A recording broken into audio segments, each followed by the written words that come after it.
Professional Medical Monologue for Elderly Patients Understanding Health After 60. Section 1. Understanding the 5 main health challenges after age 60. Good morning, my friends. As your doctor, I want to have an honest, caring conversation with you today about the health challenges we face as we age, and more importantly, what we can do about them. I've been practicing medicine for many years, and I've learned that knowledge is power. When you understand what you're facing, you can take control of your health. Let me start by sharing something that might surprise you. While aging brings certain health risks, these aren't inevitable sentences. They're challenges we can meet head-on with the right knowledge and actions. Today, I want to talk about the 5 main health conditions that affect people over 60, so you can be prepared and empowered. First, let's talk about heart disease, our #1 concern. Cardiovascular disease remains the leading cause of death worldwide, and it's something I see in my practice every day. What does this mean for you? Well, heart disease accounts for about 1 in every 5 deaths, and the risk increases significantly as we age. But here's what I want you to understand. Your heart doesn't just wear out because you're older. Heart disease develops through specific processes that we can influence. The main culprit is something called atherosclerosis. Think of it as a slow buildup of plaque in your arteries, like rust accumulating in old pipes. This plaque consists of cholesterol, fats, and other substances that stick to your artery walls. Over time, these deposits can rupture, causing blood clots that block blood flow to your heart or brain. The good news? We can slow this process dramatically, and I'll tell you exactly how in our next conversation. What puts you at higher risk? High blood pressure is the biggest factor. It contributes to over 2,500 cardiovascular deaths per 100,000 people. High cholesterol, diabetes, smoking, and being inactive all add to your risk. But remember, these are factors we can control. Second, we need to discuss cancer. I know this word can be frightening, but let me give you the facts without fear. Cancer becomes more common as we age because our cells accumulate damage over time, and our immune systems become less effective at catching and eliminating abnormal cells. The median age for cancer diagnosis is 67, which means half of all cancers occur after this age. Here's what's important to understand. Cancer isn't one disease. It's many different diseases. The most common types in older adults are lung, colorectal, prostate, and breast cancers. What causes cancer? It's usually a combination of factors: genetics, environment, and lifestyle choices accumulated over a lifetime. Tobacco exposure remains the leading preventable cause.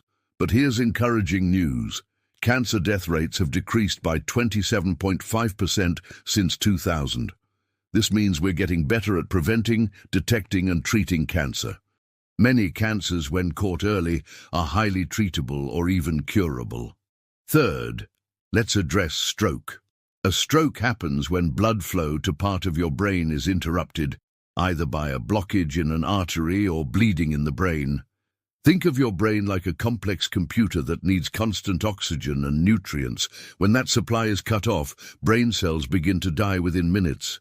What makes stroke particularly concerning for older adults is that your risk doubles every decade after age 55.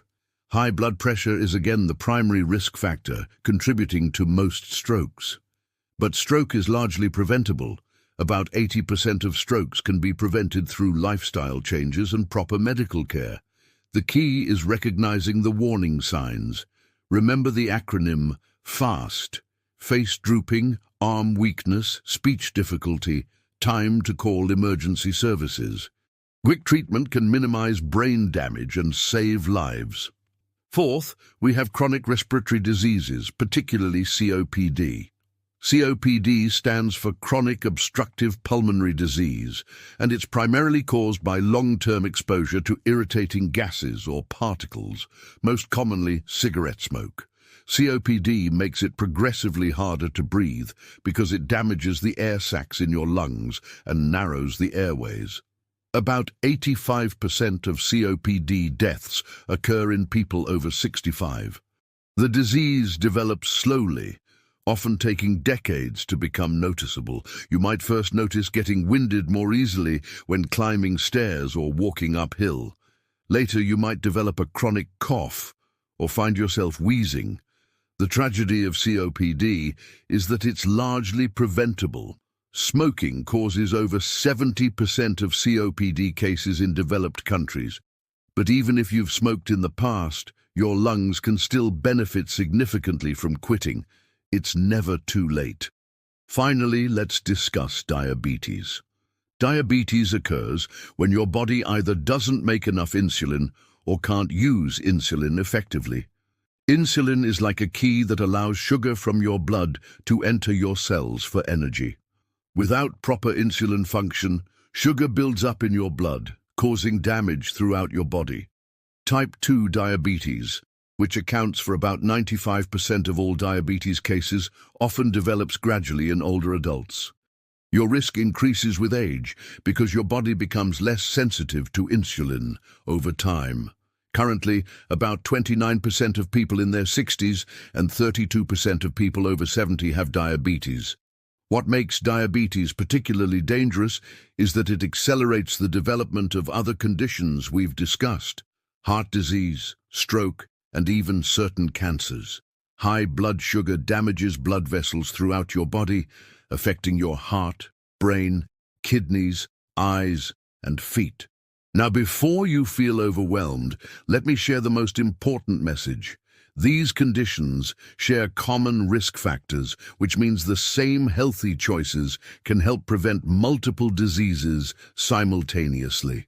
High blood pressure, high cholesterol, smoking, inactivity, and poor diet contribute to all 5 conditions. This is actually wonderful news because it means you don't need 5 different prevention strategies. You need one comprehensive approach to healthy living. Small changes in your daily habits can dramatically reduce your risk across all these conditions. I also want you to know that modern medicine has made tremendous advances. We have better medications, more precise treatments, and improved surgical techniques. Most importantly, we understand prevention better than ever before. The patients I see who age most successfully aren't necessarily those with the best genetics. They're those who take consistent, daily action to protect their health. As we age, our bodies do change, but decline isn't inevitable. Many of my patients in their 70s, 80s, and even 90s live vibrant, independent lives because they understand these health challenges and take appropriate action. In our next conversation, I'll share the specific evidence-based strategies that can help you prevent or manage these conditions. Remember, it's never too late to start taking better care of yourself. Every positive change you make, no matter how small, contributes to your health and well-being. Section 2, your prevention toolkit, taking control of your health. Welcome back, my friends. Now that we understand the main health challenges we face after 60, let me share the good news. We have powerful tools to prevent and manage these conditions. As your doctor, I've seen countless patients dramatically improve their health by making informed choices. Today, I want to give you a practical roadmap for prevention. Let's start with nutrition, your foundation for healthy aging.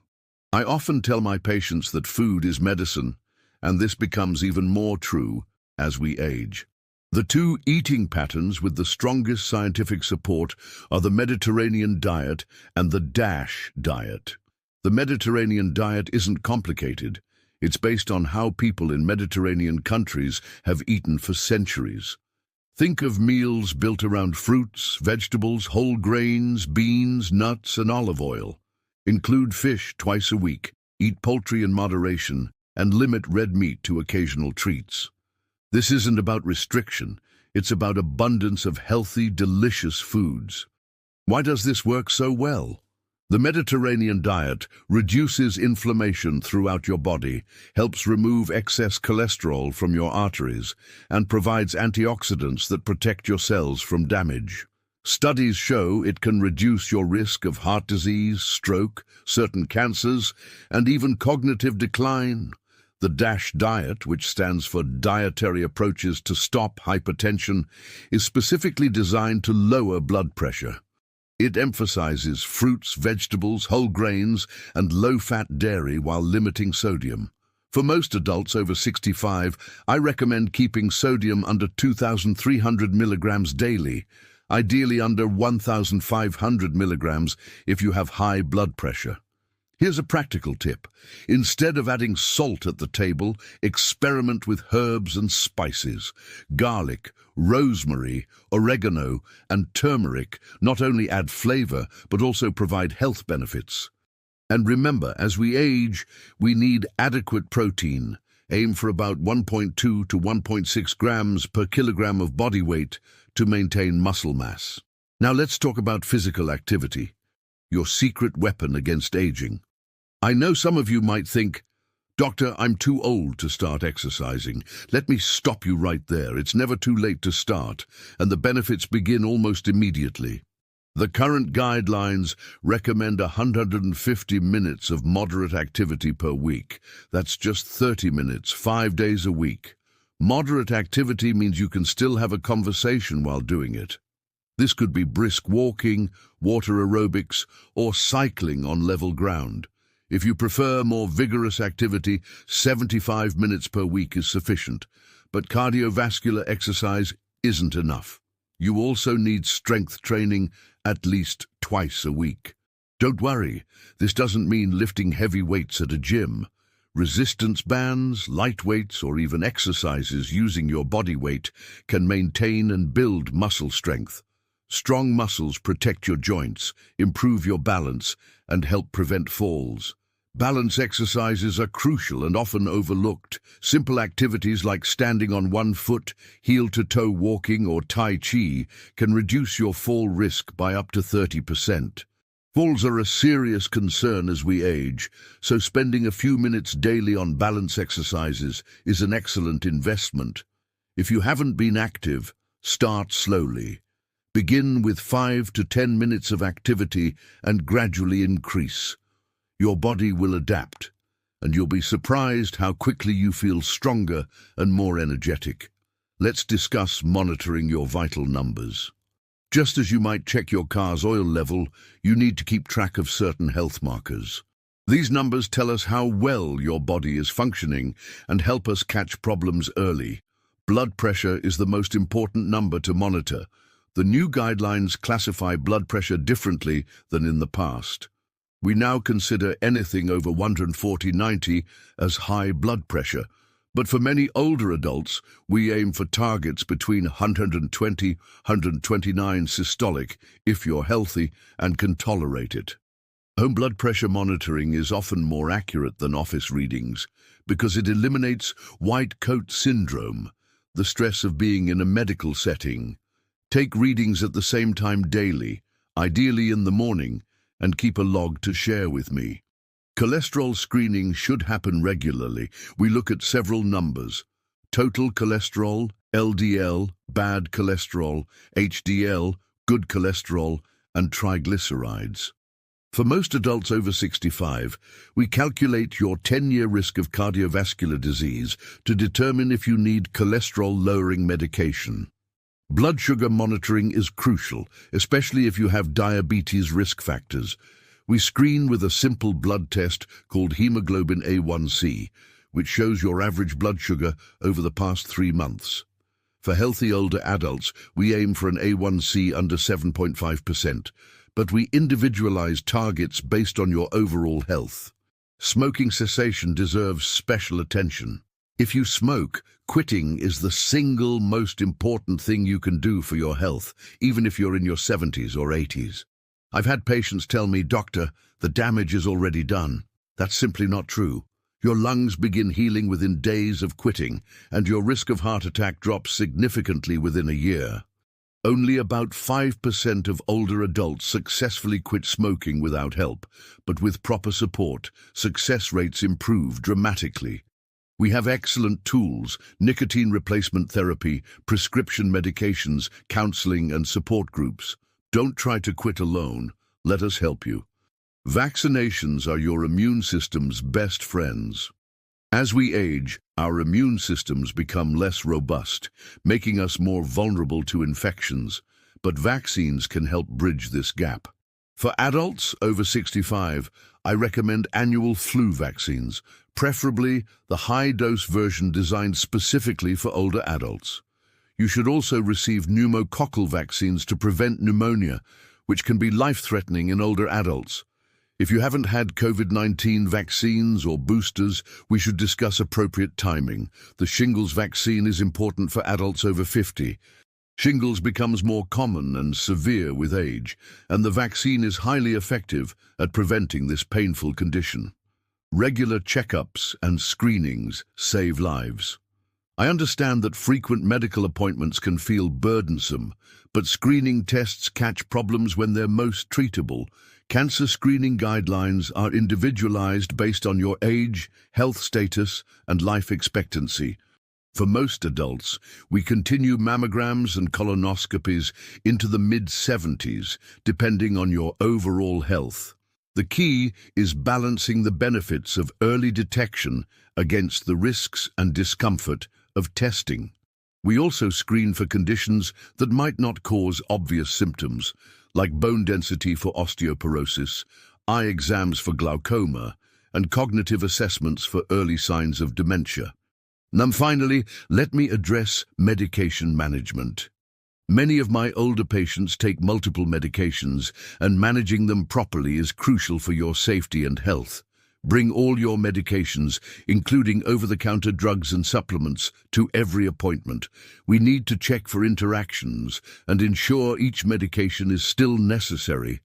Some medications that were appropriate when you were younger might not be suitable as you age. Your kidneys and liver process drugs differently at 70 than at 50, so we may need to adjust doses or switch to different medications. Never stop medications abruptly without talking to me first, even if you feel better. Some conditions require ongoing treatment, even when you feel well, like high blood pressure or high cholesterol. Here's what I want you to remember. Prevention isn't about living in fear or giving up everything you enjoy. It's about making informed choices that allow you to live your best life for as long as possible. Small, consistent changes have enormous cumulative effects. Start with 1 or 2 changes that feel manageable. Maybe it's taking a 10-minute walk after dinner or adding 1 extra serving of vegetables to your lunch. Build success gradually, and don't be hard on yourself if you have setbacks. They're part of the process. In our final conversation, we'll discuss the lifestyle factors that can dramatically improve your quality of life and help you age with vitality and independence. Section 3. Living Well. The lifestyle factors that transform aging. My friends, in our previous conversations, we've covered the health challenges you might face and the medical strategies to prevent them. Today, I want to talk about something equally important but often overlooked: the daily lifestyle choices that can transform how you age. These aren't just medical recommendations, they're the keys to maintaining your independence, joy, and vitality as you grow older. Let's begin with sleep, your body's nightly repair shop. Many of my patients tell me, "Doctor, I don't need as much sleep as I used to." I want to correct this common misconception. You need just as much sleep at 70 as you did at 50, about 7 to 8 hours nightly. What changes isn't your need for sleep, but your ability to get quality sleep. As we age, our internal clocks shift. You might find yourself feeling tired earlier in the evening and waking up earlier in the morning. This is normal, but many older adults develop sleep problems that significantly impact their health. Poor sleep increases your risk of falls, depression, memory problems, and even heart disease. Here's what good sleep hygiene looks like. Go to bed and wake up at the same time every day, even on weekends. Your bedroom should be cool, dark, and quiet. Think of it as a sanctuary for rest. Avoid large meals, caffeine, and alcohol close to bedtime, as these can disrupt your sleep patterns. If you nap during the day, keep it short, no more than 30 minutes and before 3 p.m. Long or late naps can interfere with nighttime sleep. Some of my patients resist giving up their afternoon naps, but better nighttime sleep often eliminates the need for daytime rest.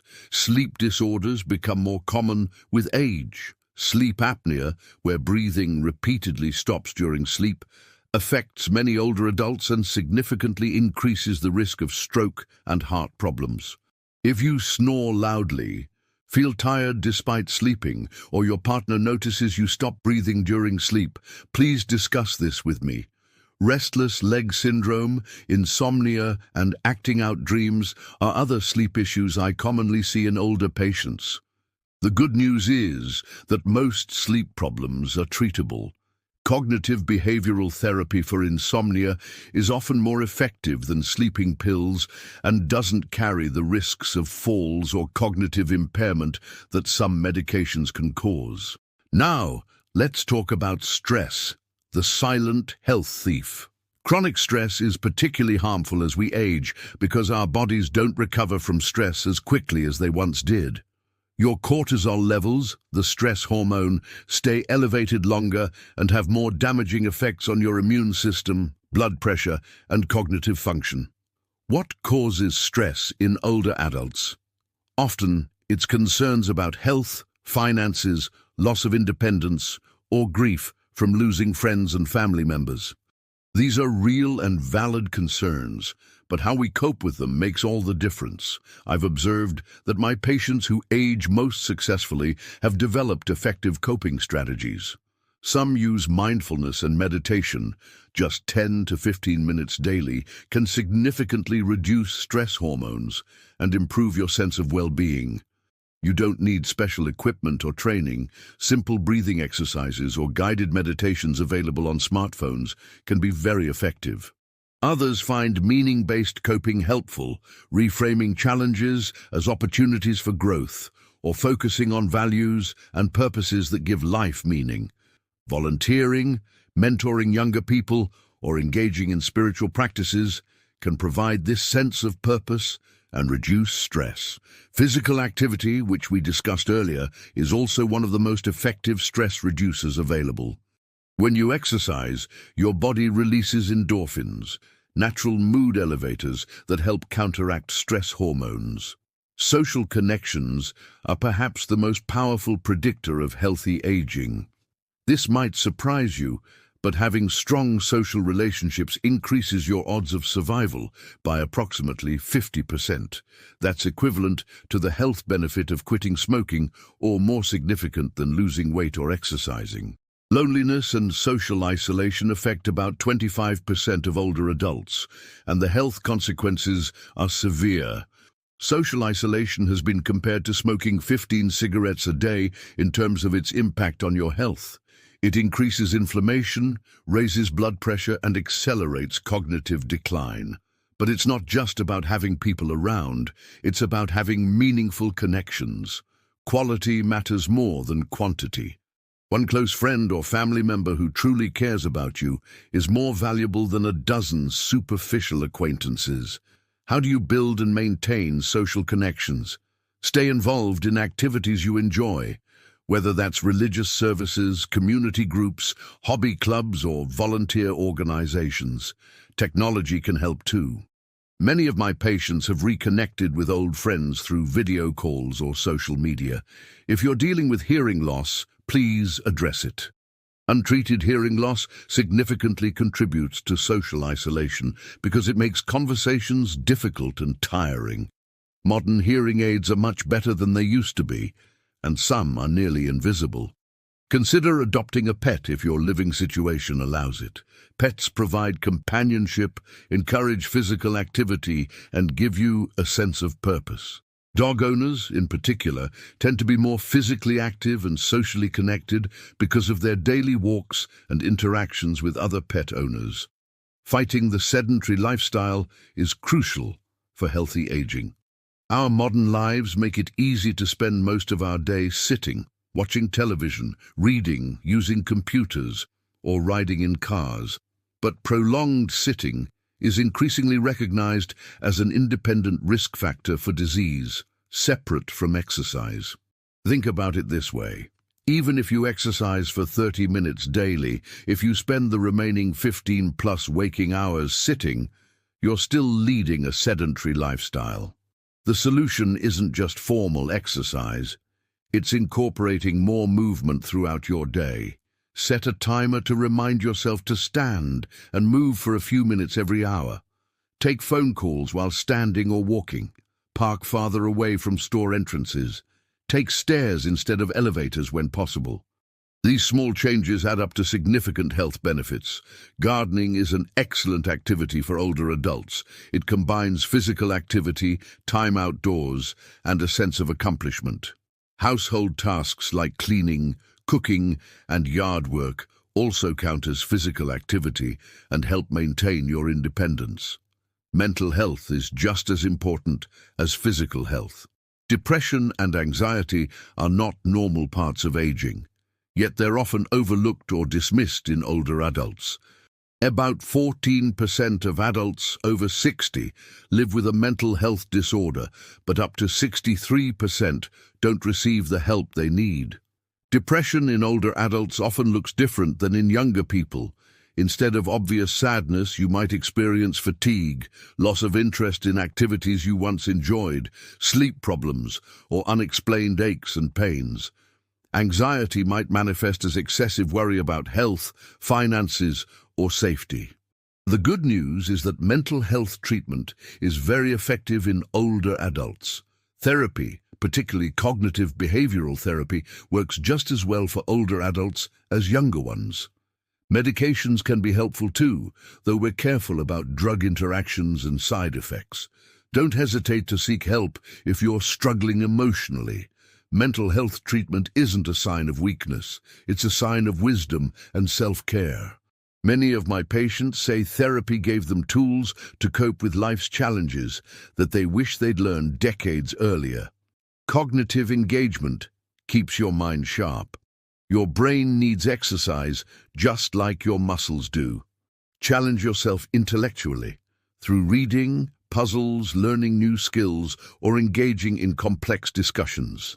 Some of my most mentally sharp patients are those who continued learning throughout their lives, taking classes, learning new technologies, or pursuing hobbies that challenge their minds. Social interaction itself is excellent brain exercise. Engaging in conversations, especially about complex topics, requires multiple cognitive skills simultaneously. This is one reason why social isolation contributes to cognitive decline. Finally, let's talk about maintaining purpose and meaning. Having a reason to get up in the morning, whether it's caring for a pet, volunteering, maintaining relationships, or pursuing hobbies, is strongly associated with longevity and life satisfaction. Many of my patients find new purposes in retirement. Some become mentors, sharing their professional knowledge with younger people. Others volunteer for causes they care about or become more involved with their grandchildren. Some pursue creative interests they never had time for during their working years. The Japanese concept of ikigai, roughly translated as reason for being, captures this beautifully. It's the intersection of what you love, what you're good at, what the world needs, and what you can be paid for, though in retirement the payment might be satisfaction rather than money. As we conclude our conversations, I want to leave you with this message. Aging well isn't about avoiding all health problems.